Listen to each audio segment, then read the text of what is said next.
There's a line in a Billy Joel song that says, I don't like watching anybody make the same mistakes I made. It's a song where a man is busy telling a younger man how to take care of the woman he loves.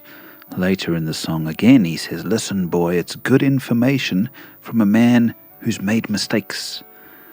Well, all of us make mistakes in life, of course. I'd like to think, firstly, that we learn from our own mistakes. I hope that we are mature, wise, and self-disciplined enough to learn from our mistakes and make changes to avoid repeating them. I hope, too, that our mistakes might be able to serve as a warning for others, to help others avoid the mistakes we've made. I think this is one of the ways that God can use evil to bring about good. He can use bad things as warnings to help others avoid the same mistakes. In fact, take a look at what Paul said to the Corinthian church.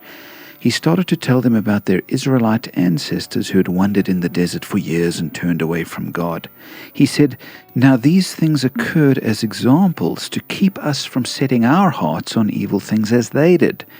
These things happened to them as examples and were written down as warnings for us, on whom the culmination of the ages has come. So if you think you're standing firm, be careful that you don't fall. That's 1 Corinthians 10, verses 6 to 12. Paul was saying, learn from their mistakes. They were written down so that we could avoid them.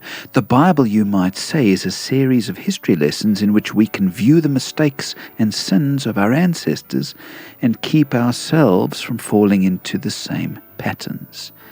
Now, after the Last Supper, Jesus spent some time agonizing in prayer in the garden, asking the Father to make another way instead of him having to face the cross if possible.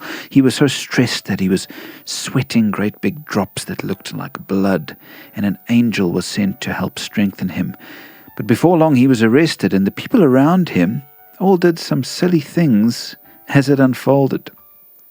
I want to suggest that Jesus is still being arrested today, in a sense, still being pushed around and disrespected by a culture that despises the things he stood for. The question is, how will we respond to our world's hatred of Jesus? Will we make the same mistakes as the disciples did? Or will we learn from their mistakes and avoid them? Be teachable, would you? Because if you're not willing to learn from the mistakes of others, you might just fall into the same traps that they did.